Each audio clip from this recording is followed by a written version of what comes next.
to the Secret Place podcast. I'm your host, Rebecca Arazo, and I'm so excited to be back with you today. So this week, it's just me. My better half is working, and so he'll be back next week. Ilder will hopefully be back with us next week. So hope y'all are doing good. This week, I have nothing. I don't have any energy drink to rate. I don't have any thing fun to necessarily open this up with, but I do have the Word of God, which is the best thing, actually. So today we are going to kind of go through the book of Esther. This was something that came up in a discussion recently where, like the book of Esther is debated as whether or not it should have been in the Bible or shouldn't have been, because technically it does not mention God. And so that's why it's debated.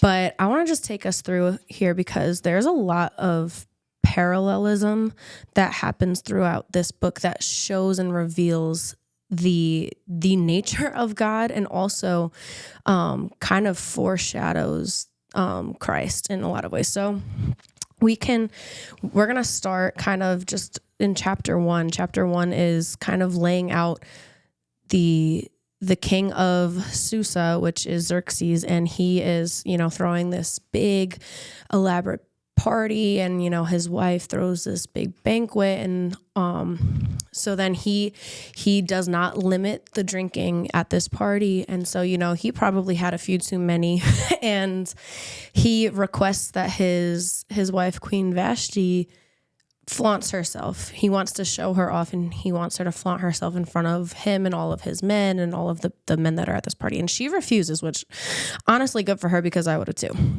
Absolutely not. So pretty much what this does is, so she gets banished from Susa as a punishment for not obeying the king. So I know that this is an imperfect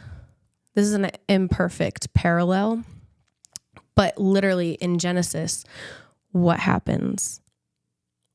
God says, hey, I've laid this garden out before you. Just don't eat from this fruit. He makes a request to Adam and Eve, right?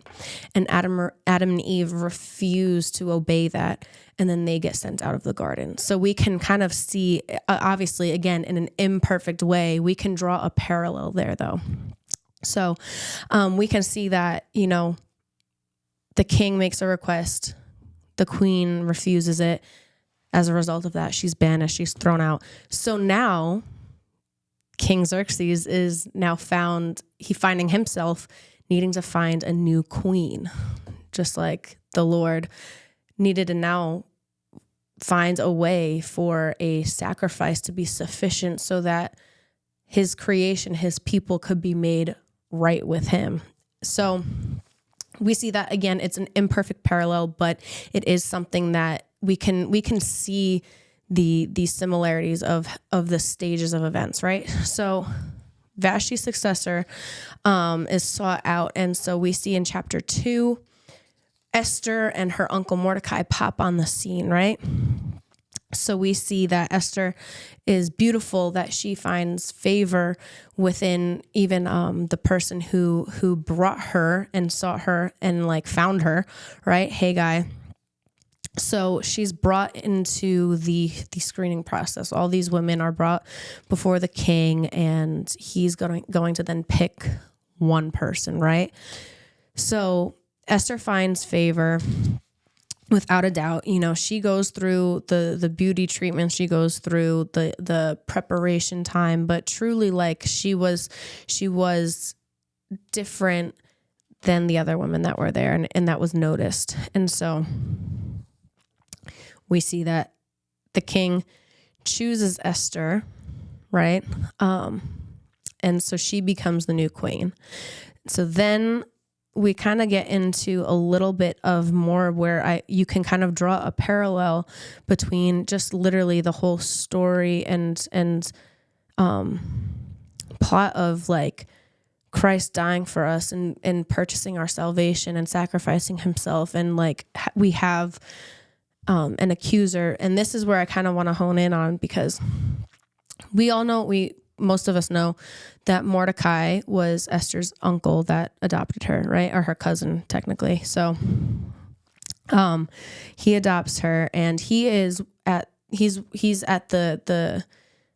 the king's gate. So that's his station, that's his position. And so he winds up saving the king's life without the king even realizing it at one point. But this dude, Haman, that comes into the story, hates Mordecai's guts, because Mordecai would not bow down to this dude, would not give in to him.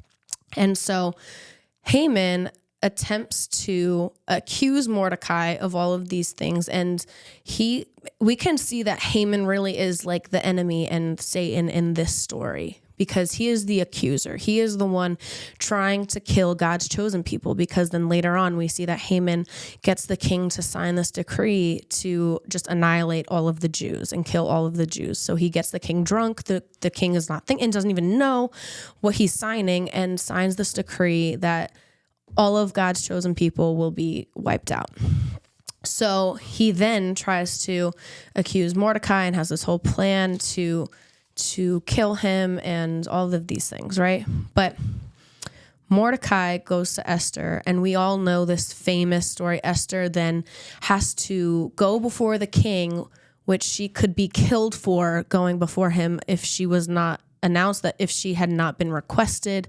So this is her literally sacrificing her life, putting her life on the line to potentially be killed because of the sacrifice that she's going to make in order to attempt to save the Jews.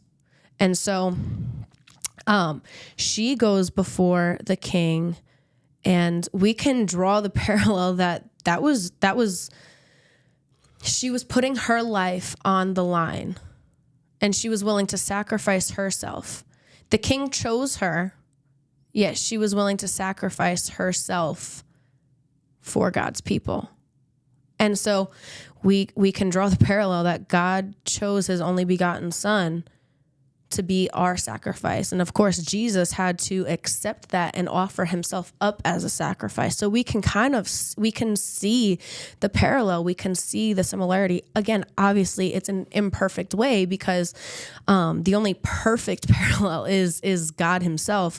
But we can see that it's following the same storyline and the same plot.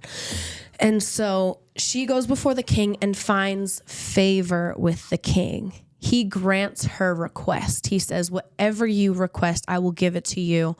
If you want up to half the kingdom, like, it's yours. So she finds favor going before the king. And what happens when we have an accuser, Satan, trying to speak to God, saying, oh, but this person's a sinner, but they've done this, but they've done that. We have Jesus that says, hey, I paid the sacrifice. So now we are in right standing and find favor with the Lord. So that's a parallel that we can draw, again, in an imperfect state. So we see that Haman's pride pushes him to continue to seek to kill the Jews and to just do it, but like quick now. So he's trying to get rid of Mordecai. He's trying to do all these things. But Esther requests that the king and Haman all meet at this lunch and at this banquet. She does this twice. And in between that time, Haman is plotting to actually kill Mordecai. He gets this like 70 or 75 foot pole to like stake him with. But before he can even do that, the king was having trouble sleeping. And so he asked for someone to read to him. And the person that read to him read the story of Mordecai saving the king's life. And the king had never heard this. He was like, wait, did we ever repay this man? Did we ever do anything to honor this man? And they said, no, we didn't. We never did anything. So the king does something that's remarkable. He honors Mordecai by giving him his robes, by giving him his horse, and parading around that Mordecai saved the king and all of these things, which is something that, like, God clothes us in righteousness. The king clothed Mordecai in his garments.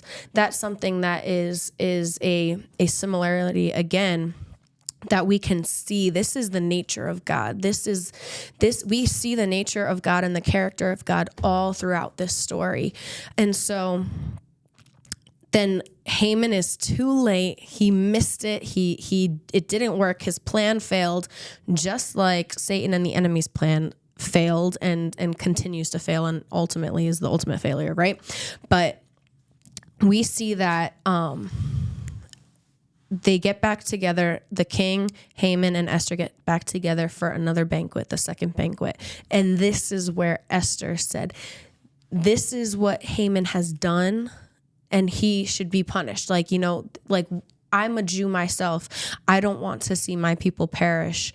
And the king goes, well, who did such a thing? And she's pointing the finger right at Haman.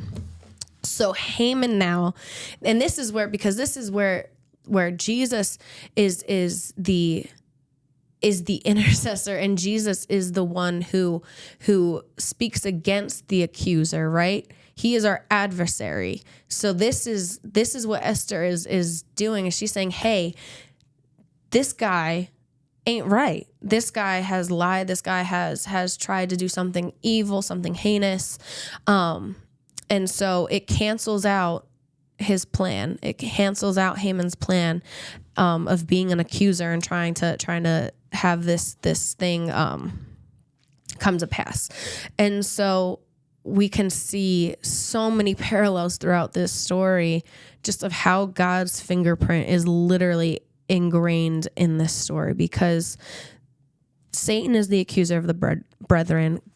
Jesus is our adversary. He's the one that advocates for us. And he is the mediator that's like, no. They're covered by my name. They're covered by my blood. All of this stuff that you're coming to try and condemn them and speak against them to try and separate them, it ain't gonna work.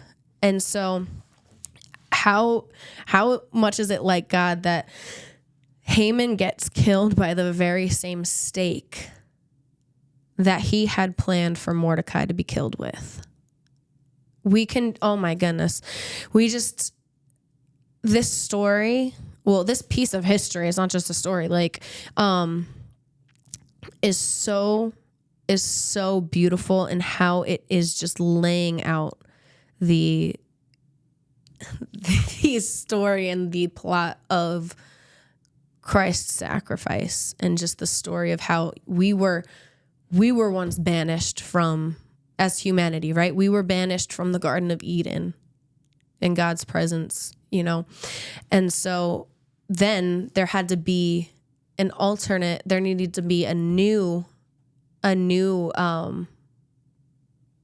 covenant that would be made so that we could be reconciled, a new sacrifice. And so that's, when Esther comes in, she's the new queen, but then she winds up sacrificing her life to potentially be killed in an attempt to save God's chosen people, the Jews. And so the story kind of closes up with and ends with something again that is just such like God. Since the king cannot go back against his old decree, which the same as God cannot go back against his word, he's tied himself to his word. The king can't undo the old decree, right? So he puts in a new decree that gives God's chosen people, the Jews, authority and power. He tells them to combat against their enemies. Anybody who was going to try to kill you on this specific day that was in the old decree, I am now giving you the authority to rally together, combat them, and you can defend yourselves. You can take all of the things that these people that are going to try to attack you with, you can take their property, you can take their possessions, and now you will gain the things that they had. I'm giving you that authority. I'm giving you that power to do that. just as God has given us all power and authority through the sacrifice and through the sacrifice on the cross, and in Jesus' name, he has given us all power and authority in his name to combat against our enemies. And it literally says, like in the story of Esther, that he gave them the authority to defend themselves against their enemies who are going to try to kill them and still wipe them out. So if that isn't the nature of God either, to give us authority and power against our enemies now, then I don't know what else you could take this story as, I believe with every fiber in my being that this book was meant to be in the Bible, that this is an inspired word of God, and it's here for a reason. I think that we can debate, all we want, but it really is it's undeniable that God's fingerprint is all throughout this story. That this literally is another iteration of the plot of the fall, the sacrifice, and redemption. So that was something that I just kind of was diving into a little bit today, and I felt like just to share that this morning. It's 4:04 p.m. So I hope that this was maybe something that you guys maybe didn't see or have thought about before, but something that you guys can glean from this book. Also, I mean, just the fact that Esther is highlighted in the Bible, and just she's portrayed as just such a powerful woman. Not to get all crazy woke, but it speaks volumes to how the Bible was even then countercultural and when it was being written, because of the times back then where women were viewed as property or less than all the other things, right? The fact that this whole story is here, I think that shows God's heart towards women as well, and that we possess power, and we are called and appointed, by God to do his work, to accomplish his will here on earth. And so I love this story, and I hope that y'all can take away something from today. I know Ilder's not here, but I am going to do a rate that song to keep the trends going. All right, we're not gonna skip it this week just because he's not here. So I'm going to just close my eyes and scroll randomly until I hit a song. All right. Oh, I don't really know that one. Okay, I'm gonna do it again until I find one that I actually know. I don't know that one either that well. Oh my goodness. Okay. Oh, this is perfect. All right. Okay. Pointer. Or not pointer. So one thing you should know about me, guys, is that I have all of my songs on one playlist. I know it's chaotic, it's crazy, but I do. So I have all sorts of Christian music, Christian R&B, Christian rap, worship, praise, gospel, all the things are just on one big playlist. So that it was I was in the Christian rap kind of section. I just really don't know those songs that well. There are some that I know kind of word for word, but a lot of them are just on there. They were my gym stuff. So I don't really know the words. So this one though, I do know. We Agree with Heaven. Okay. I love this song actually. I'm gonna skip to a big section.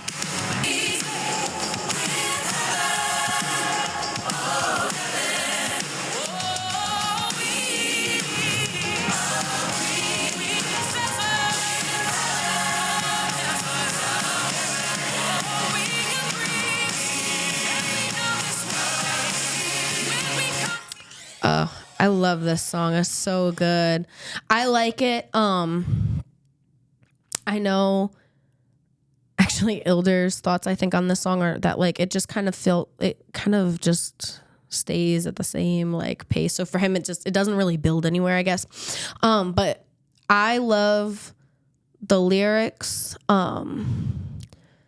Father, make us one, fill us with your passion. We'll stay on the wall, making intercession. Show us how to pray, watching while we wait, oh Lord.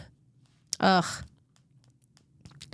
And then the bridge, if it's settled in you, then it's settled in me. If you spoke it for us, then that's what we'll see.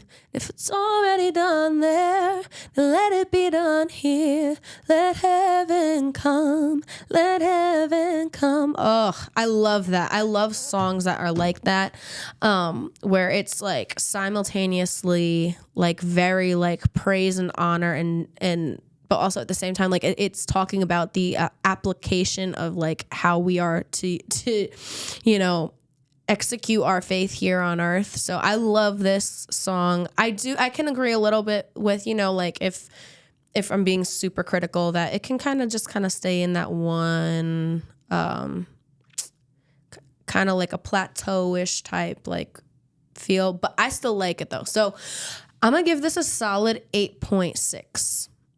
An 8.6 for me, because I really do love this song. It's with Todd Delaney and Naomi Rain, two very, very, very great and anointed worship leaders. And so, yeah, I hope you all liked this episode. I know that y'all will be happy to have Ilder back next week with me. But till next time, I'll see you guys on the next podcast. Peace.